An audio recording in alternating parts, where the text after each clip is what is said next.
अस्सलाम वालेकुम guys, welcome back to my YouTube channel. उम्मीद करता हूँ सब खैरियत से होंगे जी। तो पाकिस्तान सेकंड ओडीआई मैच जीत गया है, क्योंकि मुझे नहीं पता लगा कि पाकिस्तान का मैच भी था।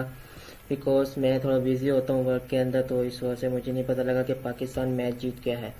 तो सबसे पहले तमाम पाकिस्तानियों को मुबारक हो, पाकिस्तान सेकंड ओडीआई जीत कर और सीरीज़ भी जीत गया है अफगानिस्तान से। अफगानियों को बहुत उम्मीद थी कि वो लोग इस सीरीज़ को ईजिली जीत लेंगे पाकिस्तान से, लेकिन उनको नहीं पता था कि पाकिस्तान है।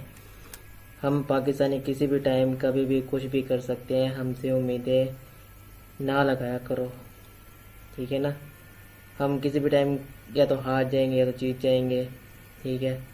खैर एनीवेज, आज हम जिस वीडियो पर रिएक्शन करने वाले हैं उसका तो आपको पता चल गया होगा। तो बिना टाइम वेस्ट किए चलते हैं वीडियो की तरफ। वीडियो को एंजॉय करते हैं, फिर एंड में कुछ बात करते हैं आपसे।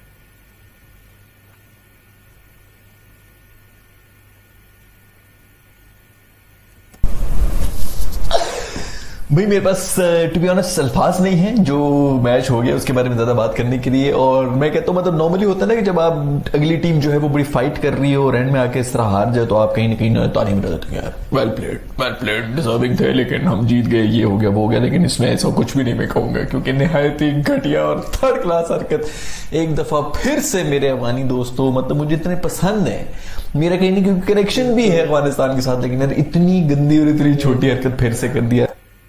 और जो फजल फारूकी ने ये जो बॉल एंड टाइम पर आकर जिसे फर्क अपना शादाब खान को आउट किया, ये इंतहाई थर्ड क्लास और घटिया तरीन हरकत थी जो फजल फारूकी ने की। और ये हरकत इन्होंने आज शो करा दिया कि हम वाकई इंडिया और अफगानिस्तान भाई भाई, पाकिस्तान दुश्मन, जिस तरह पठान ने वर्ल्ड कप में कहा था। तो ये वही हुआ, अफगानी ने शो करा दिया कि हम पाकिस्तान, हम इंडिया के भाई हैं, पाकिस्तान हमारा दुश्मन है और हम इसी घटिया हरकत भी कर सकते हैं जिस तरह इंडिया के वो स्पिनर ने की थी। आज इन्होंने शो करा दिया कि हम भी इंतहाई घटिया तरीन कौम में से हैं, अफगानियों, लानत और टुमर और चुलोवर पानी में जाकर। मैं बस इतना ही कहूँगा, उससे ज़्यादा मैं आगे अल्फाज में पास नहीं है कहने के लिए। मानकड़ कर दिए एंड में आके, मतलब शादाब जो जब पता चल रहा है कि वो छक्के मार रहे और जीत सकते हैं, अभी भी कोई 10-12 रन चाहिए आखिरी ओवर बनाने के लिए। छोड़ दो यार, पूरी टीम मिलके बैठी, उन्होंने सलाह मशवरा किए, इस्तिखारे निकले, बादाम निकले, पुगम पुगाई की, सब चीजें, घर फोन किए, फोन अ फ्रेंड किए, उन सबसे पूछा, उन्होंने कहा जी इसको मानकड़ कर दो फौरन, उसी से लोग मैच जीत सकते हो। उसी नहूसत की वजह से ये लोग मैच हारे हैं। आप कहेंगे जी रूल्स में है, नहीं है भाई, ठीक है जी, मैं हमेशा से यही कह रहा हूँ कि रूल्स में है, लेकिन कोई चीजें घटिया होती है यार। मैं कब से, तो यार आईसीसी भी ऐसी क्या थर्ड क्लास हरकतें करते हैं यार, तो सीधी तरह बैन कर दो अगर तो ये स्पिरिट के खिलाफ ही चीजें, मतलब अजीब कोई घटिया हरकतें। पहले मैं इस पे वीडियो को मैंने इस वजह से रोका क्योंकि मैं आपको कुछ टिप्स, कुछ ऐसी चीज़ बताना चाहता हूँ आईसीसी की। आईसीसी पता नहीं क्या आज करना चाह रहा है, अपने आप को पता नहीं कितना बड़ा फन खास समझ रहा है आईसीसी। यार आईसीसी की वजह से बहुत सारे हमारे जो मेन प्लेयर्स थे जिनका करियर तबाह हो गया।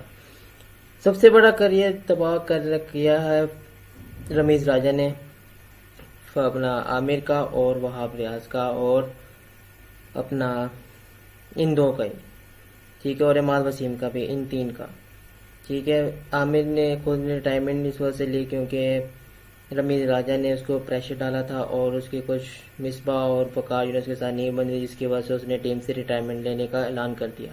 और वहाब रियाज का क्या कसूर था? वहाब रियाज को वर्ल्ड कप के बाद जब अफगानियों को हमने ओडीआई में हराया, उसके बाद से वहाब रियाज को टीम में लेकर नहीं आए, जिसकी वजह से वहाब रियाज ने लास्ट वीक रिटायरमेंट ले लिया है। इसका क्या वजह है? इसकी वजह सिर्फ रमीज राजा है और आईसीसी है, ठीक है। ये नहीं चाहते कि भाई ओल्ड वाले आए और जिन्होंने करप्शन किया है, जिन्होंने हराम खाया है, वो ये सब चीज़ें करें, ये वो।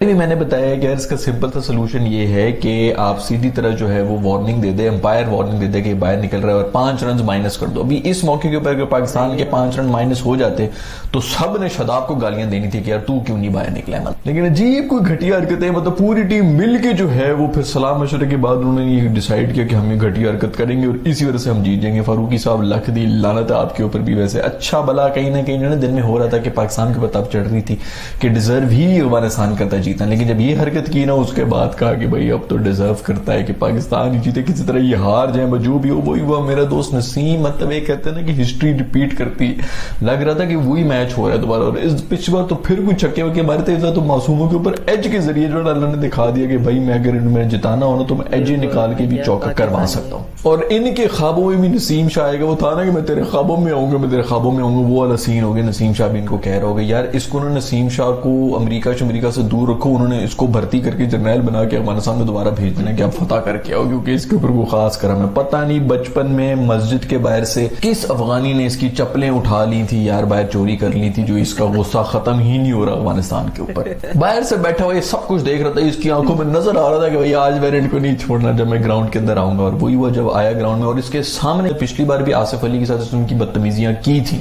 ये उधर ही खड़ा दूसरे एंड पे देख रहा होता है, ये माइंड कर जाता है इन चीजों को, भाई तूने तो फिर बदतमीजी की है शादाब के साथ, तो इसका तो दिमाग फिरना ही था ना, इसने भी घुमा दी। लेकिन इससे पहले जो शॉट मारी ना मेरी रूफी ने, वो भी डिजर्व करती थी। वो जो प्लेयर भी आगे निकल गया था पीछे से बेचारा, जो चौका तो नहीं हुआ था मैं खाना, लेकिन फिर भी भागी को 3-1 रन बना दी, तो उसके भी बहुत बड़ा कमाल था कि वो शॉट लग गई थी जिसकी वजह से हम क्लोज आ गए थे।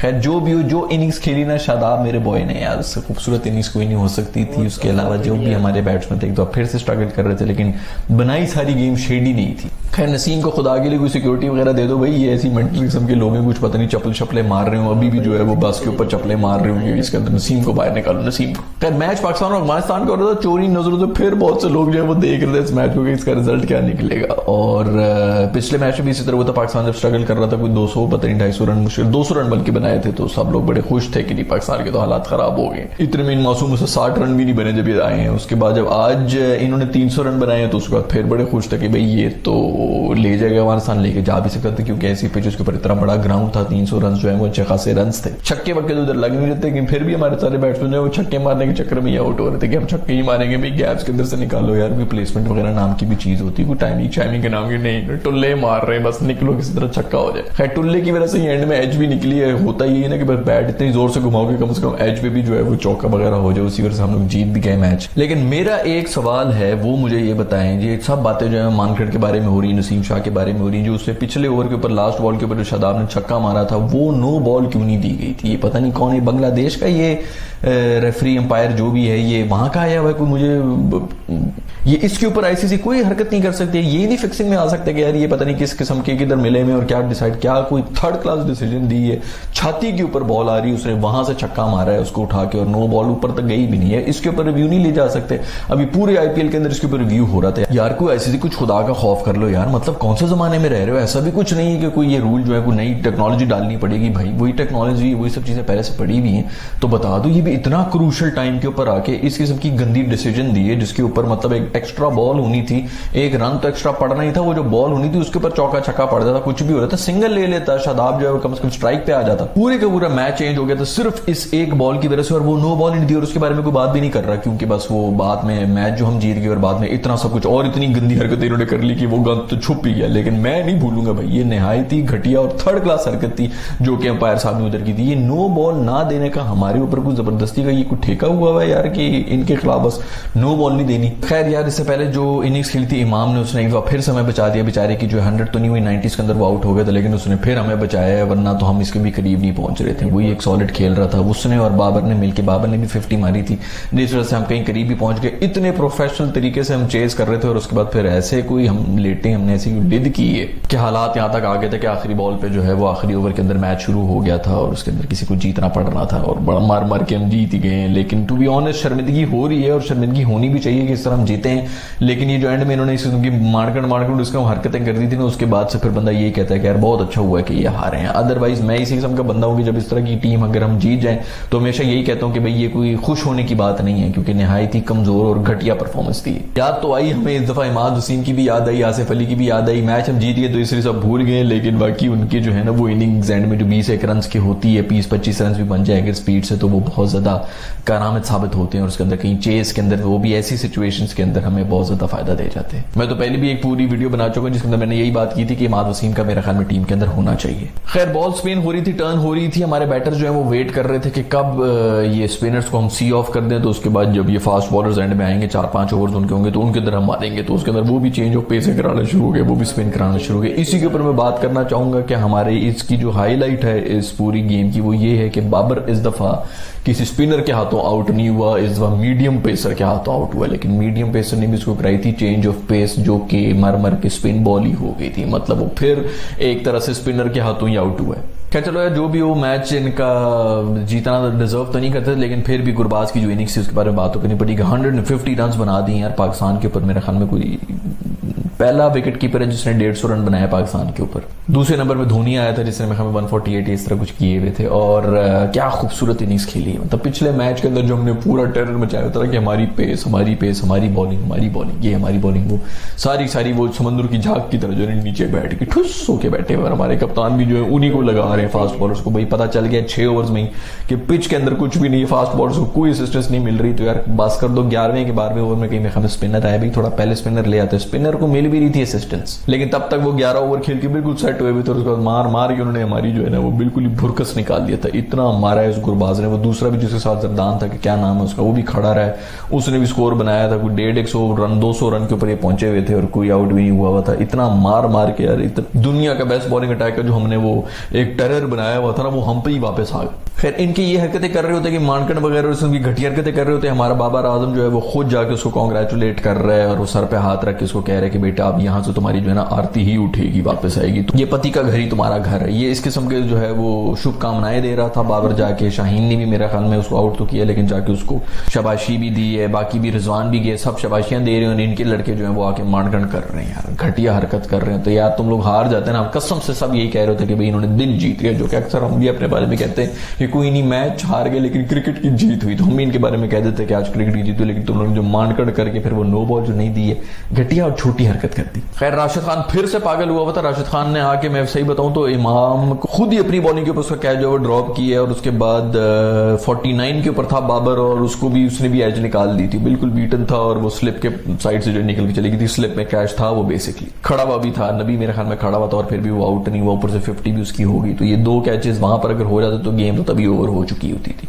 राशिद खान साहब ने वही हरकतें कर ली जो जिसके लिए वो फेमस है। 3 तो मेरे ख्याल में कैचेस उन्होंने ड्रॉप भी किए, वो बड़ी क्रूशल टाइम के ऊपर ड्रॉप करते रहे। तो अफगानिस्तान कहीं ना कहीं डिजर्व ही नहीं करता था। अगर वो अच्छी फील्डिंग कर रहे होते तो वो बहुत पहले ही मैच खत्म कर चुके थे। और पाकिस्तान के लिए बहुत ही अलार्मिंग है भाई, क्योंकि एशिया कप ऊपर है और उसके सामने जो है हमारा फिर वर्ल्ड कप भी आ रहा है। तो हम ये किस हालत में, इतने रस्टी कंडीशन के अंदर हम जा रहे हैं। वर्ल्ड नंबर 1 मेरा ख्याल में कोई हम टीम होने लगे, ये वर्ल्ड नंबर 1 वाली से परफॉर्मेंस थी नहीं। हम मेरा ख्याल में तो आज का मैच जीत के वर्ल्ड नंबर 1 हो गए, लेकिन अगला भी अगर जीतें फिर तो कंफर्म दुनिया के अंदर वर्ल्ड नंबर 1 टीम हो जाएगी। लेकिन ये और बात है कि जब हम वर्ल्ड नंबर 1 होते हैं तो पूरी दुनिया कहनी शुरू होती कि ये रैंकिंग वैंकिंग का कोई फायदा नहीं होता, रैंकिंग वैंकिंग सब जो है नजर का धोखा है। जब दूसरी कोई टीम उनकी बन जाती है, वर्ल्ड नंबर 1 होती है, उनका प्लेयर वर्ल्ड नंबर 1 होता है, तो फिर रैंकिंग दुनिया की सबसे बेस्ट चीज होती है। और सिर्फ एक ही मेजरमेंट का तरीका होता है जिससे आप बता सकते हैं कि कौन दुनिया का बेस्ट प्लेयर है, दुनिया की बेस्ट टीम है। खैर शुक्र है जिस तरह भी करके मैच जीत गए, कोई दुआएं शुआएं हमें लगी जिसकी वजह से हम मैच जीते हैं। और मैं उम्मीद करता हूँ कि नेक्स्ट मैच भी हम जीत जाएंगे और जरा कॉम्प्रिहेंसिवली जीतेंगे, क्योंकि ये एक अच्छा साइन नहीं है कि इतना मर मर के हम जीत रहे होते हैं। स्पेशली इन कंडीशंस के अंदर थोड़ा सा मुश्किल रहता है हमारे लिए, बट स्टिल मैं मिलूंगा आप लोगों से नेक्स्ट वीडियो के लिए। अगर आपने सब्सक्राइब नहीं किया हुआ तो चैनल को सब्सक्राइब जरूर कर लें, ताकि ये क्रिकेट से रिलेटेड जितनी भी जो होती हैं मैच रिव्यूज वो आपको फौरन से फौरन मिल जाए, बल्कि वो घंटी जो है ना वो जरूर दबा दें।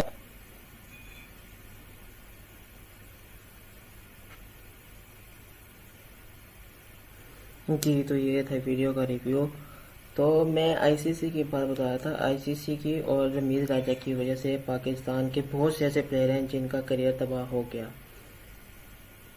मोहम्मद आमिर का करियर जो तबाह करने वाला वाहिद तरीन और खसूसी बंदा है वो है सिर्फ रमीज राजा। रमीज राजा जब चेयरमैन नहीं थे आईसीसी के, तो इनसे जब वो सीट पर नहीं आए थे, जब अपने अहदे पर नहीं आए थे, तो उनसे पहले रमीज राजा कहते थे कि अब पाकिस्तान का बहुत ही नंबर 1 बॉलर का करियर तबाह होने जा रहा है, तो ये होने जा रहा है, वो होने जा रहा है।